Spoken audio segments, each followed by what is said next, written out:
I am very excited about this episode because I think it's an opportunity for growth for you. And it's an area I often see clients just struggling to focus in on. And so today we're going to be talking about how to collect raving testimonials to help make you more money. So, if you are a coach, a teacher, a mentor, a guide, a healer, any type of service practitioner, this episode is for you. So, before we even want to start out, I want to invite you to share this with someone that you know, a colleague of yours, because they are definitely going to want to make sure that this is part of their strategy in 2023. And if you're a practitioner that wants to stand out, you know that this is a crowded market of many people doing what you may be doing in your niche, which is why this episode becomes super relevant and there's lots of nuggets inside. I do have a free workshop for you called How to Stand Out as a Coach so you can make more money without spending money on marketing. It's going to double down on what we talk about today, but you can head on over to amanda-walker.com/masterclass to grab that free training and sign up now. So I see this happen so much. Coaches doing great work out there. They're creating these amazing results with their clients. And they're so bogged down in client delivery and also client attraction, right? Where they're going to get their next clients that they don't even ask for testimonials from their existing clients. The relationship ends and that client has had a great experience. And then we just move on to the next client, right? And not even that. If we don't ask, we can't showcase it somewhere. We can't share it with the world to show the results that we're creating. And so my goal in this episode is to remind you how important this practice is and this creating a system in your business for this to happen, and to also give you a step-by-step method for testimonial collection. So first off, what's a testimonial? I know this sounds basic, but a testimonial is a written review from a client that is showing gratitude, appreciation for the results that you co-created with them. And why do testimonials matter? Well, this is my opinion. Sharing client testimonials, from my perspective, is the number one way to grow your business. Here's why. I want to go deeper into the why of that. Clients are becoming smarter and smarter. Prospective clients, especially post-COVID, are beginning to understand and see how the online business space works. And not just for service-based businesses, but also for product-based businesses. They understand how online business works, and the market is also full of amazing coaches. Something again, the coaching stat is that's relevant is that the online coaching business or space is projected to be a $20 billion industry this year in 2023. That means there's many coaches, there's a demand, and people are recognizing the value and need for coaches. However, some of the people that are our ideal clients may have worked with people prior to you, and they may have been burned because a lot of people entered this space seeing and believing that there was fast, simple money. And so they created these courses, they focus on the marketing, but they didn't really actually get people results. I have talked with numerous of my colleagues that actually made fantastic money years ago, and they left what they were doing because they said, I just felt horrible because I could get them to buy and the results weren't actually happening because there's so much coaching that actually has to happen for people to adhere and carry out the step-by-step methods that we teach inside of courses. So there are people that are likely your ideal clients that have been burned, or they've had a little bait and switch.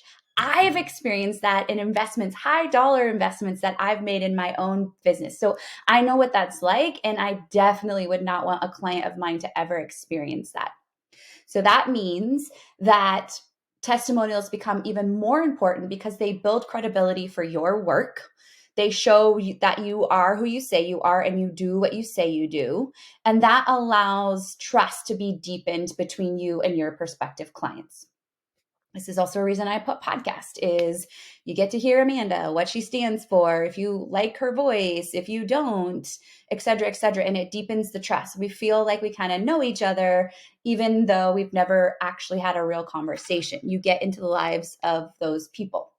So if you talk to any business owner, no matter what they do, brick and mortar, online, I think what you'll also hear is that if they ask them where their clients come from, one of the most important places, and probably the predominant, is that word of mouth referrals, and your clients having powerful results sends more clients your way, right? This is the whole premise of Best Damn Coach, is we work on the art of coaching so that we're better at it and we create better results for our clients, so they go out and tell the world, right, about us. They become your walking billboard advertisement. So if you're building these amazing walking billboard advertisements, they're already going out to tell people about how awesome you are. What we want to do is capitalize on that, because word of mouth referrals and sharing testimonials is a fast track to trust, right? Anytime you are asking for a referral of someone and somebody else says, "Oh, I've used this person," you already trust them, a next level degree, because they provided an outcome for your friend or whoever, and you're willing, or you would assume that they would provide you the same results. This is just like on Amazon, right? When you're shopping on Amazon for a product, what do you do before you buy? Most of us go down to the reviews to guide our purchasing decisions. And so I want you to see the same thing is happening in your coaching practice. When you look to hire somebody as a coach, what do? I go onto their content. I go listen to their podcast. I go to their website. Heck, I've even asked a coach to talk live to several clients that I worked with, or that they worked with, to hear directly from that client their experience. I needed to hear a real life human being and ask some questions. And if you are who you are, you say as a coach, that should not bother you. If someone asks that, in fact, they have, of me, and they said, is it possible to talk to one of your clients? I said, absolutely. Here's a few. Feel free to reach out to them, because I believe that they're all examples of what's possible and the results that I am able to create with my clients. So this works the same for you. So that's the importance of testimonials. Now I want to dive into the two types of testimonials. There are two types from my perspective. And the first is formal testimonials. And these are the type of testimonials you'll collect that are more formal in nature, because we ask them specific questions and they participate in some sort of response, whether it's written response or video feedback or audio feedback. And then there are informal testimonials, and these are sources of testimonials that come very impromptu. You didn't solicit them. The client just had such an amazing experience with you that they share it with you and you can capture it. And so I'm going to start with formal testimonials and talk about why they're great, where you use them, and just to talk about some of the misconceptions or misunderstandings around formal testimonials.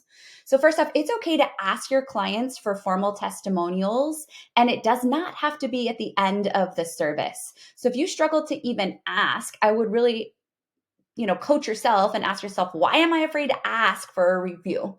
If I've provided a service and I've done what I'm saying I'm going to do, what's stopping you from asking? If it's just a time thing, then hopefully the systems I give you today will help encourage you and motivate you to put in systems to make that happen. If it's a memory thing or forgotten, if there's some other block, I would just investigate it a little further.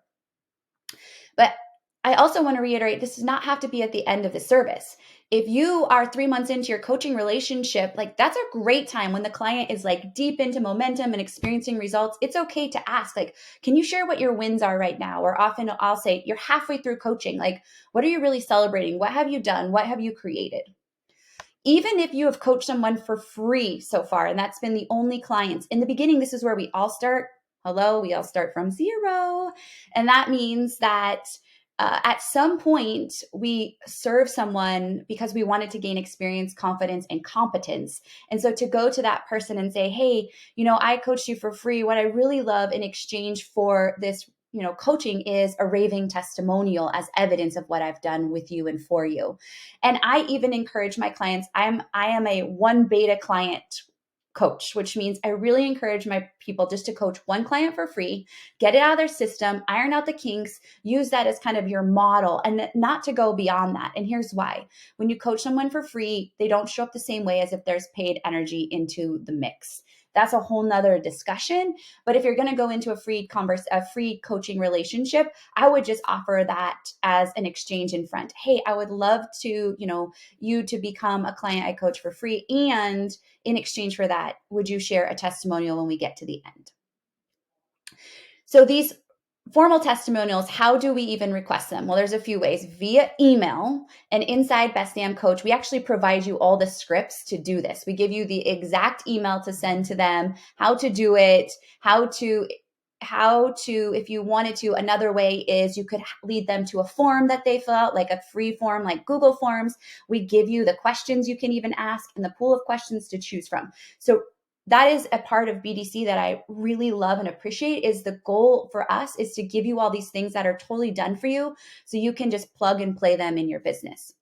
You can also ask for these as interviews. So you or somebody from your team might hop on an audio or a Zoom and just ask them a series of questions and provide a video response, which you could repurpose on YouTube or clips on Instagram, whatever social media platform that you love. The cool thing about the video is you could also repurpose the audio as an audiogram, or you could use something like temi.com, and you can transcribe the audio directly from the video, and you could repurpose that in multiple ways, right? You could put that video on your website as a video, but you could also pull the copy in and the little bits of information from that into other parts for your email campaigns, on your social media, etc. Which leads me to one other thing I want to mention is your clients are going to share this information. Two things that I think you should remember to do, again, which we provide in the BDC, is a written release, some sort of something that they agree upon so that you can share the stories around them. These are the formal ones where you're sharing their name and who they are and what they do. And the other thing is to understand is you don't have to say it in exactly their words. Give yourself permission to tweak and adjust it so that it fits the length without taking out the integrity or the content specifically. But absolutely, it's okay to just tweak and adjust to serve you of the highest possibility. The thing I want to talk about is some key points to make sure you have inside of a formal testimonial. And again, all this is linked in the show notes. So if you want to go back to it and see these specific parts, everything is there for you so you can take this and run with it. So part one that I would encourage in a formal testimonial is their starting point. Where were they when they reached out for support? What was happening? Why were they struggling? This gives us kind of the before and after. I even wanted to call this episode How to Build Case Studies. I like the idea of a case study over a testimonial, and that's what I've been really trying to work in, is not just the end, but where did they start, so that we get this real clear vision of before and after. A second thing that I believe is really valuable inside these testimonials is what stumbling blocks you help them overcome. Because when a client can see these, they see themselves inside of that client, and they're like, if she can help her, then maybe she can help me too. Part three, or the third part to include, is their greatest lessons and takeaways. Like, now looking back as my future self, what was really the most valuable parts of coaching and what through the process as we work together.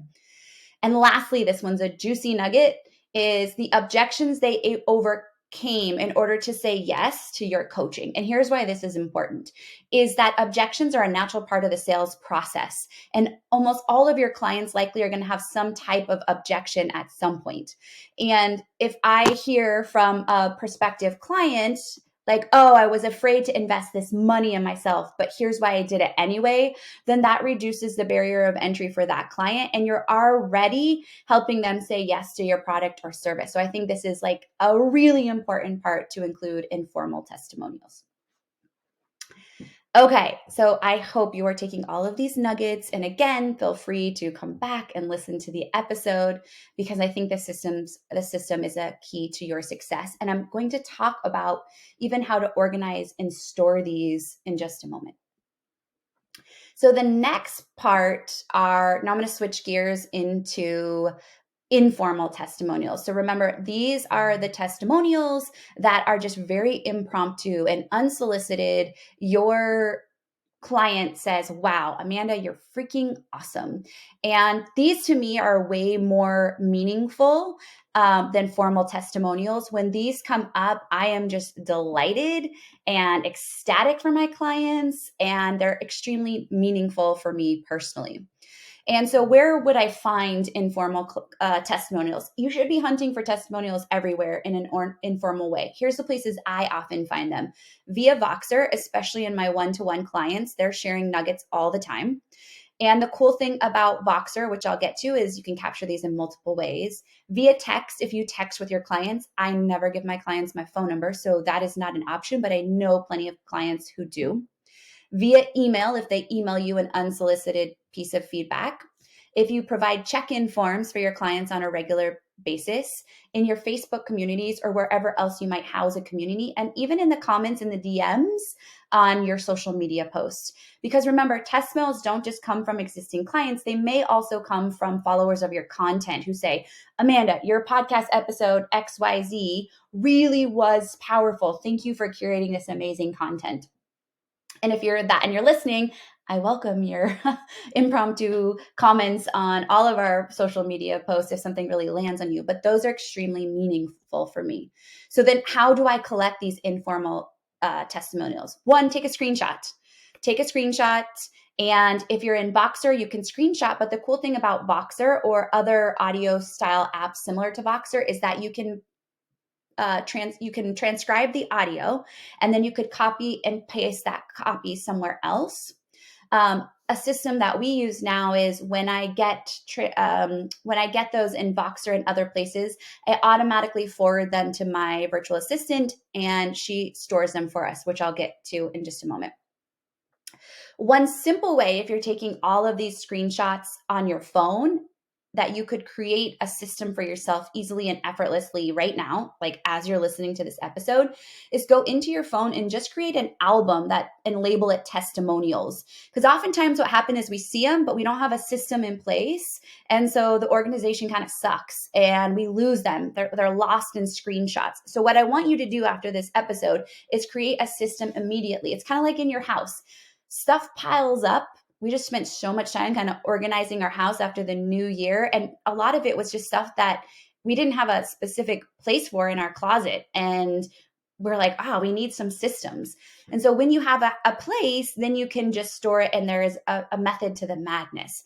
So the way to do that very simply in the beginning is just create a screenshot or an album in your phone, label it testimonials. That way, as they come, you can move them right into that album. I like this too, because one of the places I will repurpose testimonials often is in my Instagram stories or in the highlights. And so I can go right into those, place into that album to retrieve them. And I try to make it a consistent, at least weekly to bi-weekly opportunity to repurpose some of those things. Or as clients send them to me, I might tell a story around them and why it feels really relevant.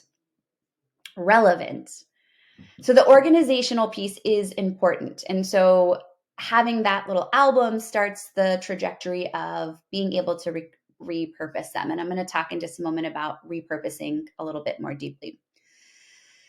In addition to the album, it's thinking about a system for you that's going to work the best for organization. And so mine has evolved. So I'm going to kind of tell you like the iterations of this. In the beginning, I was just saving them on my phone and I was struggling to get them somewhere else.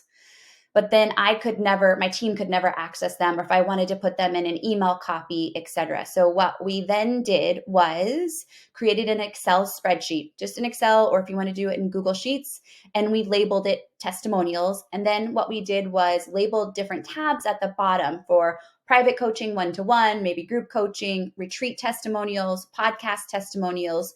So that way, when we got them, we would then put them into one of those tabs. So we had some sort of organization and I could go back and find them when I was looking for them. So I love the method of spreadsheet collection. Again, this is something we provide inside the BDC already done for you. So you can just go plug and play in your testimonials. What we do now, though, is we've tapped into using a project management tool. So some of the most common ones are Asana, Trello, or Monday.com, which is the one that we love because it's highly intuitive. It's folders upon folders. I did not use this project management software until probably about year 3 or 4 of my business. And I wish I would have started sooner with really simple, but I kind of had this like, oh, I'm not big enough. It doesn't matter. However, now we put all of our stuff in one place. And that is so fantastic for organization and for fluidity inside the team. So inside of Monday.com, we actually have an entire workspace labeled testimonials. And as those come in, again, I send them to my VA, and now she goes in and she files them under the client's name. If there's pictures, audio, she transcribes it. So I have this full deck of options. And again, we file it based on what type of testimonial it was. And so there is many ways to store them. What I would offer you is find a system, a starting place, a step one. So if you're listening to this and you're like, Amanda, these are all great things to remember, find a starting point, at least open the album up on your phone, because I think that's the easiest place to start. And then maybe move to the Excel spreadsheet, and down the lane, if you have a project management software you ultimately tap into, that is a great opportunity to grow. So we've talked about why they're important, the types, how to ask for them, what should be included in them, informal testimonials. And now I want to talk a little bit about how do we repurpose them? Where are we going to actually use them? And so there's many places. The first and most obvious is your website, right? And you can sprinkle these into multiple pages. The front, the front landing, or the front page, depending on how, your main page, depending on how it exists, it might be appropriate.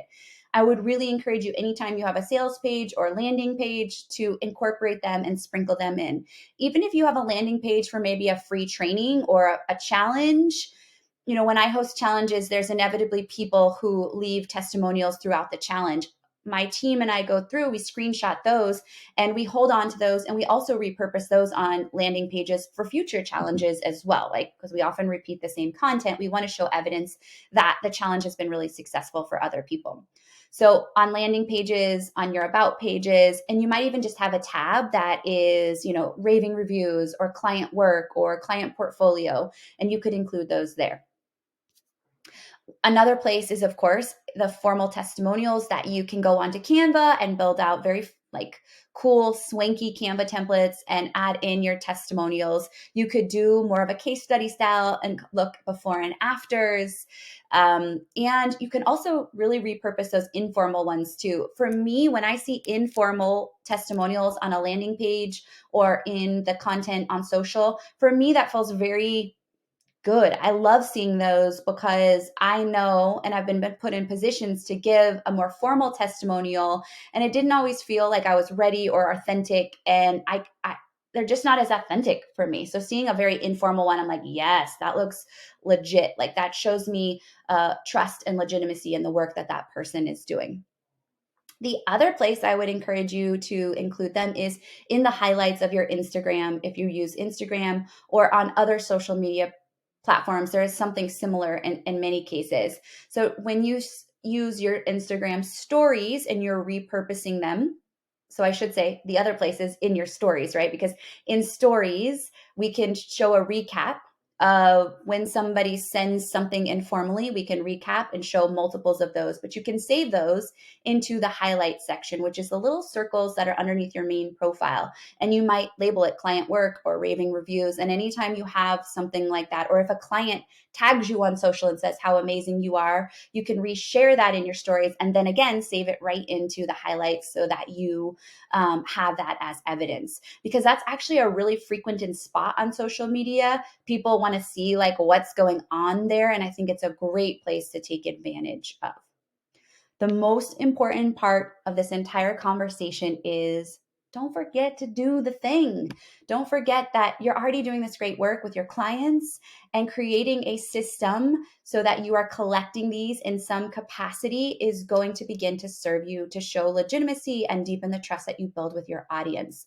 So create the system. Maybe it's midway through, and at the end, you begin to, depending on your CRM too, you can even set these as reminders. You could go into Google Calendar and set a reminder like Susie's halfway through, collect the testimonial, or Susie's at the end. Be sure to send out the email that invites her to leave a testimonial.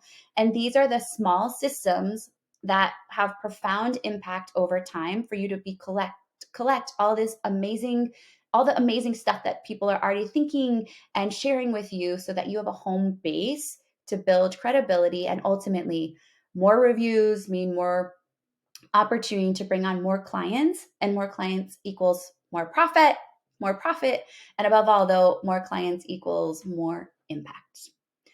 If you have any questions about anything I covered in this episode, first, go ahead and visit the show notes. And second, send me a message on Instagram, send me a DM, let me know which part impacted you. If you have questions, please throw them there. And more importantly, come be a community member inside Best Damn Coach. This is where we're working on the skill set of both entrepreneurship, but growing a craft as a practitioner. And that combo of both of those things is what's going to set you apart from others doing the work that you are doing.